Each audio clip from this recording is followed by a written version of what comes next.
Salve, muito boa noite. Nós estamos aqui no Frente a Frente falando de política e hoje especialmente de um assunto que provoca muita discussão, muito debate e é difícil, mas é um assunto que tem que ser travado e será decidido aqui no Congresso Nacional.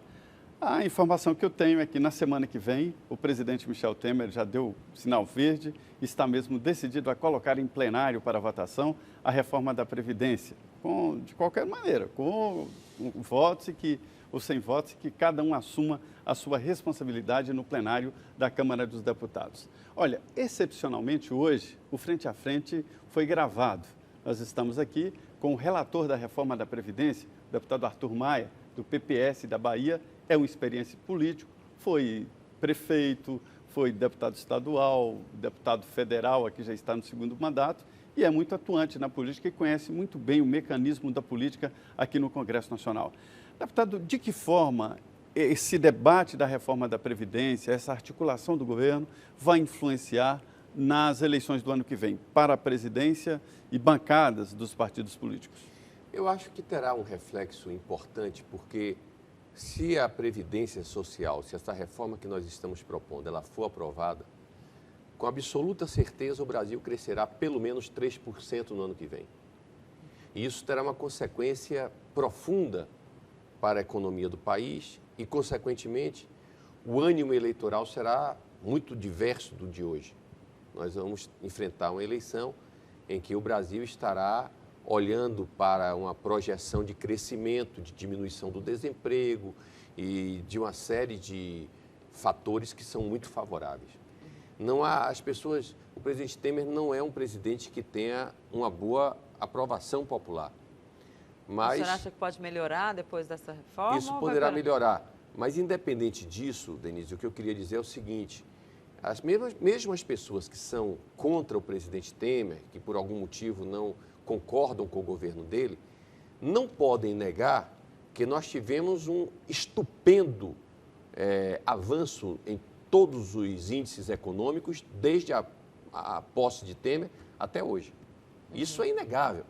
Nós tínhamos caído 10% do PIB, já voltamos a crescer de novo. O desemprego, já estamos entrando no 8º mês em que tem aumentado o número de carteiras assinadas no Brasil. Conseguimos controlar a inflação, conseguimos fazer com que a balança comercial se mantivesse em um patamar positivo. Enfim, todos os fatores... A macroeconomia vai muito bem. Vai muito bem.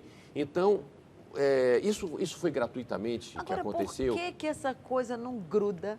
Ele tem, a Miriam Leitão usou essa expressão outro dia na TV. Por que o teflon dele é ao contrário? Ou seja, nada de bom gruda nele. É impressionante isso, ele tem né? o teflon...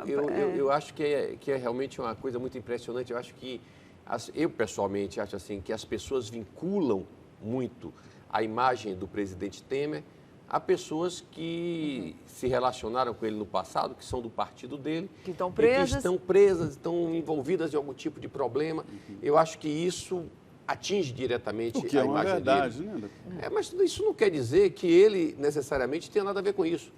Pelo contrário, eu me lembro, na hora que houve aquela gravação da JBS, aquela fita do Joés e tal. Aquela coisa horrorosa.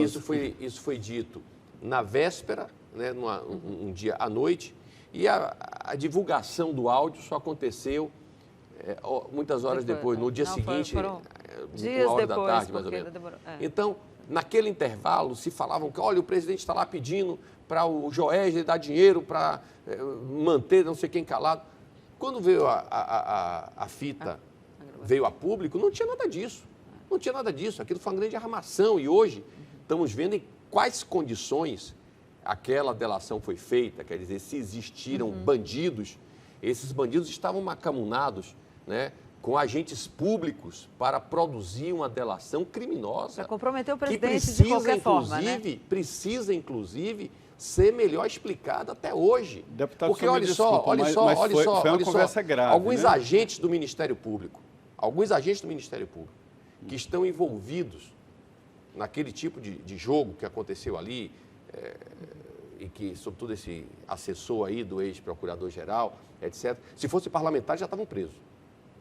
Se fossem parlamentares que tivessem agido daquela forma, já Se refere estaria, aos dois, já estaria no inclusive- mínimo pedido de prisão. Inclusive o ex-procurador-geral ou os dois? Eu não vou o entrar Marcelo, em nomes, eu não vou entrar em o nomes. Marcelo Eu não vou entrar em nomes. Miller Eu não vou entrar e em o nomes. Marcos Pelela. Eu não vou entrar em Ângelo- nomes, Eduardo mas Pelela, seguramente, Eduardo já Pelela. se fossem parlamentares, estariam já, pelo menos, com pedido de prisão. Pelo menos. Mas isso não aconteceu. Agora, voltando ao nosso tema. O presidente Michel Temer conseguiu modificar muito positivamente a economia do Brasil, e isso não é uma questão de gostar ou deixar de gostar dele. Isso é um fato concreto que está diante dos nossos olhos, nos números que estão sendo apresentados. Isso foi gratuito? É porque Michel Temer assumiu o governo e aí todo mundo resolveu de novo investir no Brasil? Houve todo um trabalho, né? Toda uma... Porque houve uma agenda positiva no parlamento, Fixação de um extraordinária, corajosa, direcionada para a modernização da nossa economia, a modernização do nosso Estado. Aprovamos a lei de responsabilidade das estatais, o que mudou a feição das estatais no Brasil. Aprovamos a lei do teto de gastos, aprovamos a lei da terceirização, aprovamos a reforma trabalhista, agora estamos diante da reforma da Previdência. Isso foi fruto de um trabalho muito árduo do presidente, da sua equipe, da base que apoia o presidente. Agora ele quer aproveitar isso para... Tem gente dizendo... Por isso que existe aí também o PSDB meio com o pé atrás em relação à reforma da Previdência, embora essa semana Geraldo Alckmin já tenha dito aí que não, que ele está com a reforma da Previdência até o fim, que ele vai apoiar. Mas existe aí uma dúvida, porque vai que ele faz essa reforma, a economia melhora, aí os tucanos acham que eles vão perder a vez deles de concorrer à presidência da República e que aí quem vai...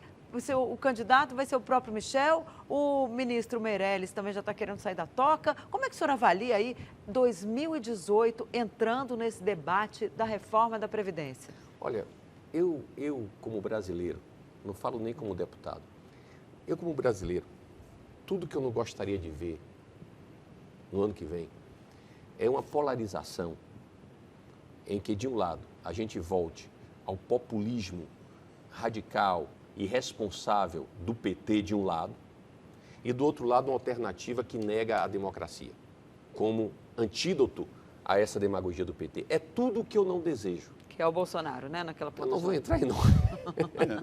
Eu não vou entrar em nomes, mas é tudo o que eu não desejo. Então, veja só, eu acho que todos nós que temos bom senso temos que buscar a construção de uma alternativa de centro-esquerda que dê estabilidade ao Brasil. Entretanto, por mais que a economia melhore, imaginar que Michel Temer é candidato, pelo amor de Deus, obviamente que o presidente tem juízo, ele é um veterano da política e sabe que ele não tem nenhuma condição de disputar as eleições, pelas condições que o seu partido se encontra, etc. Agora, qualquer outra alternativa é legítima. Pois é. Agora, um partido como o PSDB, que tem é uma alternativa, é claro, e que tem uma expectativa de poder, dizer que é contra um assunto que, inclusive, está lá no seu programa, de fazer a reforma da Previdência, e que se coloca contra porque pode, que o Meirelles, não sei o quê. Olha, isso é um ato de irresponsável. Eu tenho muitos amigos no PSDB e confio plenamente de que o PSDB apoiará, em sua grande maioria, na sua bancada, na Câmara Federal e no Senado, apoiará a reforma. A minha expectativa, como relator da matéria, é de que, inclusive, o PSDB feche questão a favor da reforma da Previdência, e eu não vou nunca acreditar que o PSDB preserve um raciocínio mesquinho dessa natureza. É óbvio que é legítimo que alguém queira ser candidato. O presidente em exercício do PSDB, o Alberto Goldman, ele disse que indica fortemente que o PSDB apoia a reforma, mas disse que não vai fechar a questão. Mas o senador Aécio Neves, que é o presidente licenciado, acredita nessa possibilidade. Deputado, eu tenho uma pergunta para o senhor. A Denise falou aí sobre a disputa. É evidente que logo depois do impeachment, o processo do impeachment encaminhava para um projeto de poder deste grupo, né, dos partidos que fizeram o impeachment e colocaram Michel Temer no poder.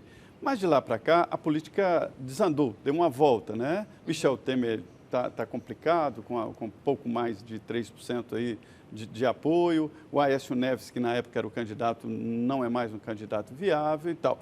Mas um projeto de poder para defender o legado Temer continua e está sendo articulado.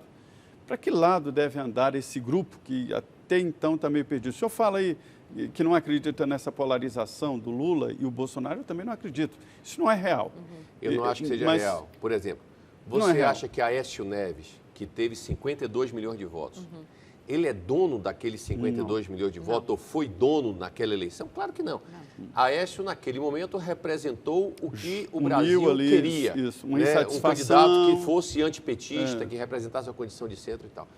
Então, na medida em que nós estávamos em uma situação econômica muito difícil e que, ao longo desse tempo que passou, essas ideias defendidas por essas pessoas conseguiram recuperar a economia, é razoável que na eleição do ano que vem isso seja tema do palanque. Isso faz parte da política. Agora, qual é o nome que vai sintetizar esse sentimento que é meu e de tantos outros brasileiros?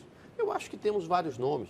Se você me perguntar assim, eu posso até avançar para dizer, nunca conversei com ele sobre isso, mas quem seria um nome assim que tem mais conteúdo, que tem mais história, que tem mais condição de representar isso nesse momento? Na minha opinião, Geraldo Alckmin.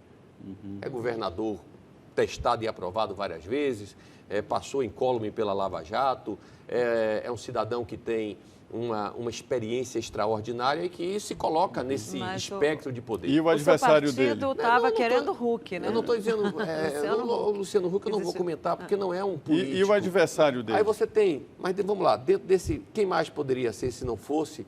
Não, fosse o Alckmin. Coloca o Alckmin ocupando esse lado. Você pode considerar o Dória. E o outro lado? Você pode considerar o Dória, claro que pode considerar o Dória também dentro desse aspecto. Não, mas... Pode considerar o Meirelles? Claro que pode considerar o Meirelles. Pode considerar o Rodrigo Maia, que está sendo um extraordinário presidente da Câmara, claro. Mas só vai ter espaço para um de centro aí, né? Só vai ter de um de centro. Isso. Então, veja bem, eu penso que no nosso campo, que fizemos essas mudanças econômicas que têm dado certo, eu acho que são esses nomes aí que Sim, mas isso de um lado e do outro lado. Do outro lado, os meus adversários que definam. Eu, francamente, acho que o Lula não terá condições jurídicas de ser candidato se não for absolvido. Porque como é que alguém que está condenado a 9 anos de cadeia pode ser candidato a presidente? Aí fala assim, mas ele pode... Depois que ele assumir, que ele for diplomado, essa condenação fica suspensa. Tá bom. E se entre a eleição e a diplomação, os juízes lá resolverem votar e condenar ele? Aí ele é eleito presidente, todo um processo que paralisou o Brasil durante tanto tempo, e aí ele é preso na véspera de ser diplomado. Como é que o Brasil fica? Claro, são conjecturas, mas conjecturas reais. Não adianta a gente... entrar... Não, é juridicamente defensável. Por que é que naquele momento, lá atrás, o Lewandowski, não foi o Lewandowski, foi o Marco Aurélio, né, que afastou o Renan, porque... Foi Marco Aurélio. Era réu. Estava na linha sucessória. Estava na linha sucessória e só por isso, ele era réu. Renan Calheiros não estava condenado, não está condenado em coisa nenhuma, ele é réu. Só por isso ele foi afastado da linha sucessória. Então, como é que você vai admitir que alguém que está condenado a 9 anos de cadeia vai poder ser candidato? Eu acho que não. Eu fiquei sabendo que o DEM já tem pronto um pedido para apresentar caso Lula registre a candidatura. Pois é. E o Supremo é que vai decidir. Vai decidir. E analisando os votos que deram esse julgamento, que o senhor disse aí, sobre um réu na linha sucessória, tudo indica que o Supremo vai acatar e não vai aceitar. Mas eu estou falando sozinho nessa história porque ninguém até agora aceitou essa ideia, mas o DEM está pronto para apresentar o pedido. Eu, pessoalmente, gostaria que o Lula fosse candidato. E vou lhe falar por quê. O PT ganhou a eleição passada por 1,5 milhão de votos. E dentro de um sistema de poder e de utilização da estrutura do poder para fazer política, aliciar partidos, comprar votos, e agora depois tudo isso foi demonstrado aí na Lava Jato, de uma maneira que nunca se imaginou possível nesse país.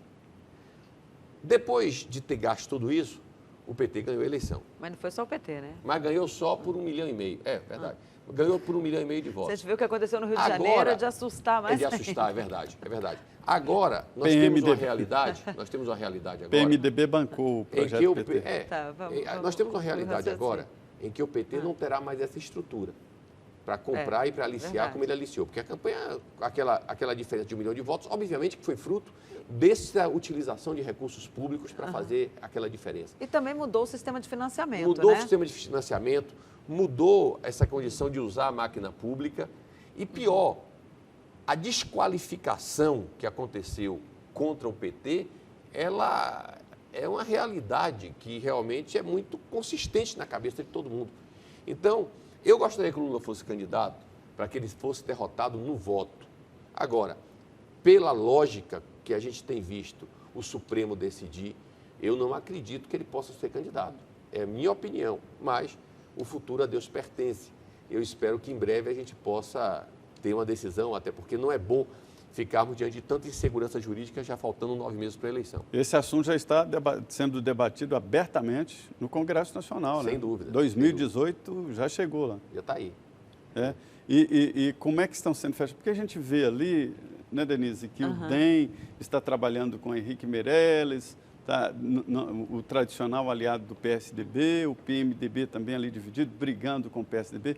Como é que vai organizar de novo, unir esses partidos, essa cesta partidária? Isso é da prática política, tantas vezes, meu Deus. Mas é que está em cima da hora. Nós já tivemos, mas faz parte, acho que não. Em março tem uma janela partidária aí janela que vai partidária, dar um norte, eu acho né, que nós temos aí tempo de sobra.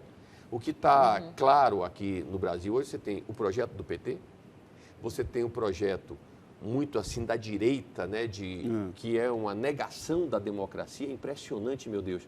Como você vê, inclusive, a juventude, muitas vezes, se associar a isso. Eu fico pasmo. E de uma maneira agressiva. Porque eu, quando estava na universidade, entre os anos de 82 e 86, nós vivíamos justamente aquele período da abertura democrática. E como a abertura democrática foi uma coisa boa para o Brasil. Com todas essas mazelas, nunca o país se desenvolveu tanto quanto durante esse período democrático de 88 para cá. Ruim era antes, a negação democrática, a ditadura, o autoritarismo, a impossibilidade das pessoas se expressarem, de ter uma relação democrática.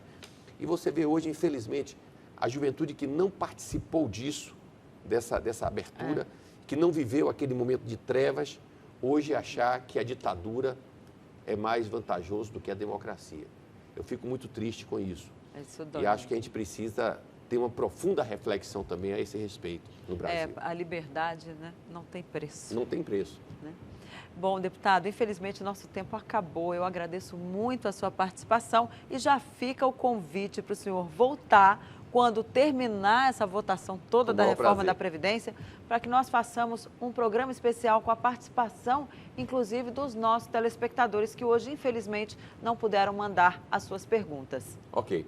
Vai ser um prazer, Denise. Muito obrigado a você, ao Zé Maria e a todos os ouvintes aqui da nossa Rede Vida. Eu quero dizer a vocês que foi um prazer muito grande poder falar assim por tanto tempo, porque o tema da Previdência ele realmente requer um espaço maior de tempo para a gente poder dialogar sobre o assunto. E tenho certeza que o nosso diálogo aqui hoje ajudou a criar uma consciência maior nas pessoas a respeito desse assunto. Obrigada. E mais um Frente a Frente, né, Zé Maria? Pois é, muito boa noite a você. Olha, foi um programa tenso, é um assunto muito pesado, mas tem que ser tratado e nós estamos aqui para que você forme a sua opinião. Muito obrigado, boa noite. É isso, então. Bom, e para você que nos assistiu, fique agora com o Jornal da Vida e até a próxima quarta-feira.